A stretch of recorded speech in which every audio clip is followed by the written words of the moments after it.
Ay, nako. Pepsi the Cat. Ayan, buntis na naman siya, guys. Ito talaga ang paborito niyang pwesto. Buntis ka na naman? Asa na yung mga anak mo? 4. Buntis na naman siya, oh. Grabe ka naman. Oh, malaki na yung tiyan.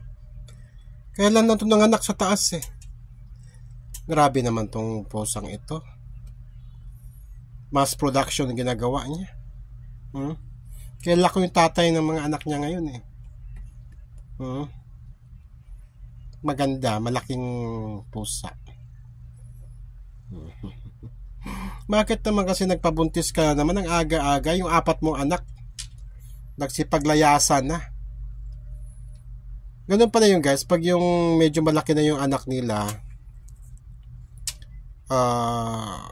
maglalandi sila, tapos ayun, iiwanan nila yung anak nila, hindi ba? Tapos maglalandi na ulit. Yan tayo eh. Pag kinakausap ka, ayan, sige, bumuka ka, di ba? Tama ba ako? Tama ba ako, Pepsi? Dalawa na ang inalagaan kong pusa na maputi, guys. Si Pepsi the Cat, saka si Yorby the Cat, na dadalawin ko bukas sa Manila. Papakainin ko naman.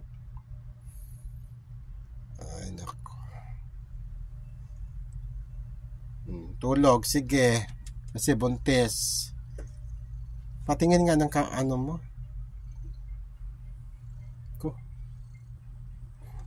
Siguro mga 4 na anak na naman to. Kaloka to. Grabe. Minsan nga na kita, ilalaygit na kita ha.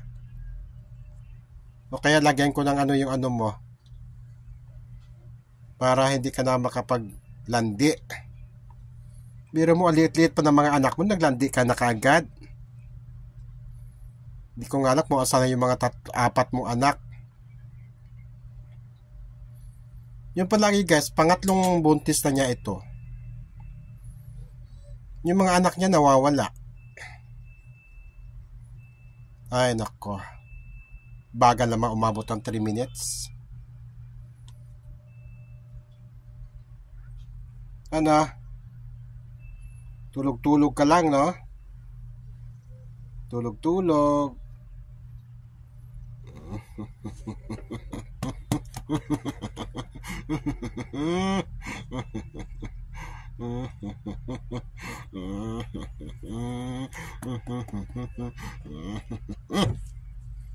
Landi ka.